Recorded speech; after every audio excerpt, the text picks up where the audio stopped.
زوجہ سے جو ہم بستری ہے وہ صرف اسی راستے میں جائز ہے جس سے اولاد ہوتی ہے، کیونکہ عورت کو اللہ نے بنایا ہے نسل بڑھانے کے لیے۔ تو کوئی بھی ایسا ہم بستری کا طریقہ اختیار کرنا جو نسل بڑھانے کا ذریعہ نہ ہو، یعنی وہ نیچرل نہ ہو، تو وہ حرام ہے۔ تو اس میں اللہ نے یہ حکم دے دیا۔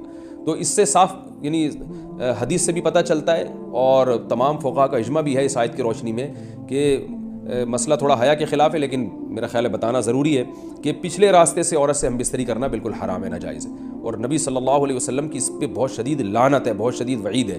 تو یہ بالکل اللیگل ہے اسلام میں کہ عورت کے پچھلے راستے سے اس سے ہم بستری کی جائے۔ جو لوگ لڑکوں سے بدفعلی کے عادی ہوتے ہیں ان کو یہ ایک چسکا لگ جاتا ہے، تو یہ حرام ہے، ناجائز ہے، کیونکہ اللہ نے بتا دیا کہ یہ تمہارے لیے بمنزلہ کھیت۔ فرمایا نساؤکم حرث لکم، تمہاری عورتیں تمہارے لیے بمنزلہ کھیت کے ہیں۔ حرث عربی میں کھیت کو کہتے ہیں، تو بمنزلہ کھیت کے ہیں۔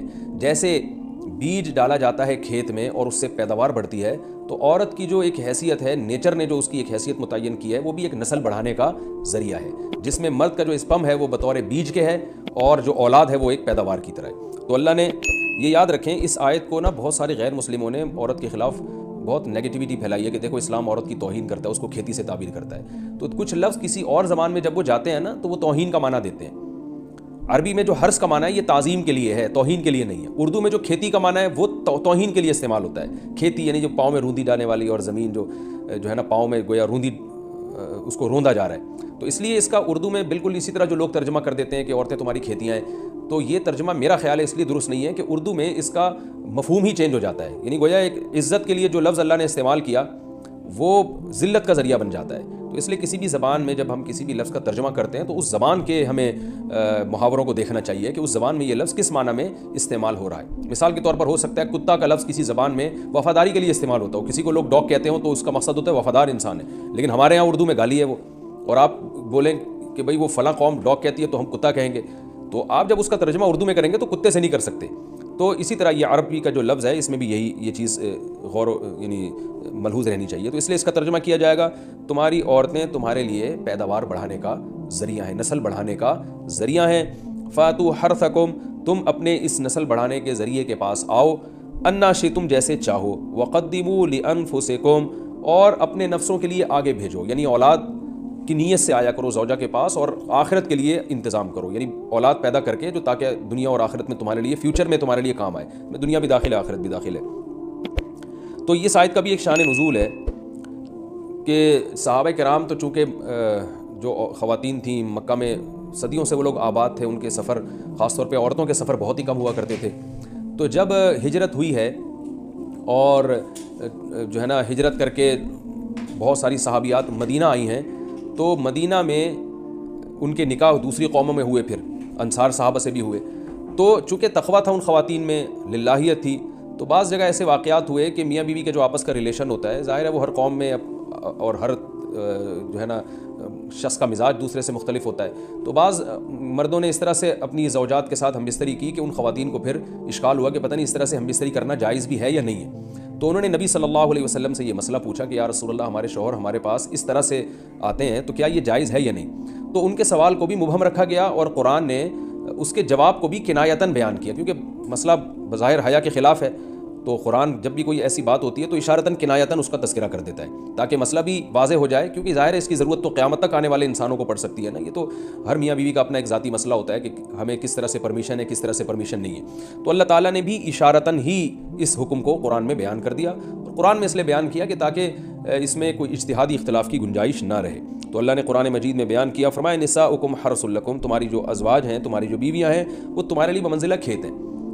کھیت کا مطلب کیا ہوتا ہے؟ پیداوار بڑھانے کا ذریعہ۔ تو اس میں سب سے پہلا مسئلہ تو قرآن نے یہ بیان کر دیا کہ زوجہ سے جو ہم بستری ہے وہ صرف اسی راستے میں جائز ہے جس سے اولاد ہوتی ہے، کیونکہ عورت کو اللہ نے بنایا ہے نسل بڑھانے کے لیے۔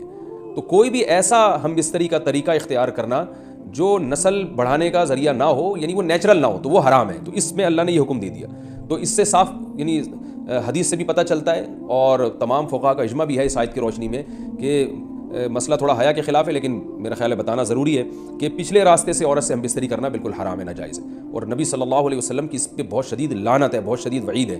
تو یہ بالکل اللیگل ہے اسلام میں کہ عورت کے پچھلے راستے سے اس سے ہم بستری کی جائے. جو لوگ لڑکوں سے بدفعلی کے عادی ہوتے ہیں ان کو یہ ایک چسکا لگ جاتا ہے، تو یہ حرام ہے، ناجائز ہے، کیونکہ اللہ نے بتا دیا کہ یہ تمہارے لیے بمنزلہ کھیت کے ہیں. تو اس میں قرآن نے وہ جو سوال تھا نا اس کی طرف اشارتاً جواب دے دیا، اور آگے فرمایا فاتو حرثکم، تم اپنے کھیت کے پاس آؤ، یعنی پیداوار بڑھانے کا جو ذریعہ ہے اس جگہ کی طرف آؤ، انا شئتم، جیسے چاہو، یعنی باقی جس طرح سے تم چاہو زوجہ سے ہم بستری کر سکتے ہو، اس میں کوئی خاص طریقہ متعین نہیں ہے. میاں بیوی کا ایک دوسرے سے کوئی پردہ نہیں ہے. ہن لباس لکم وانتم لباس لہن، یہ دونوں ایک دوسرے کے لیے لباس ہیں. تو اس میں طریقہ کار کوئی بھی ہو سکتا ہے، کسی بھی طرح سے کرنا چاہو ایک دوسرے سے لطف اندوز ہو سکتے ہو. لیکن فاتو حرثکم، آنا موضع حرث میں ہے. حرث کا مطلب وہ اس جگہ کی طرف آنا ہے جہاں سے نسل بڑھتی ہے، کسی اور راستے کی طرف. اس سے صاف طور پر جو ہے نا وہ جو فاسق فاجر لوگوں کی جو برائی ہے جو لڑکوں سے بدفعلی کے نتیجے میں پیدا ہوتی ہے، اس کا اللہ نے قلعہ کر دیا کہ اس کی اسلام میں بالکل اجازت نہیں ہے.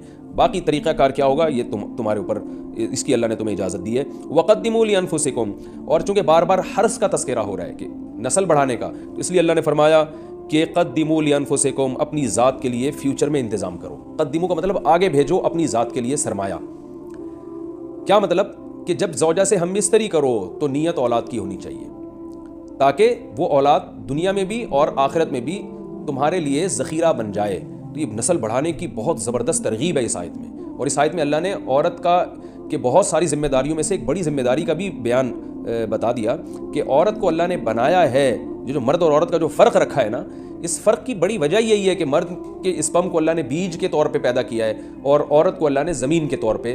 تو بیج اور زمین کے ملاپ کا بنیادی مقصد ہی نسل بڑھانا، پیداوار بڑھانا ہوتا ہے، نہ یہ کہ نسل روکنا. آج فیملی پلاننگ والوں نے اس آیت کی دھجیاں اڑا دی ہیں، اور جو پوری دنیا میں ایک بےہودہ قسم کی تحریک چل رہی ہے، یہ آیت بالکل اس کی نفی کر رہی ہے.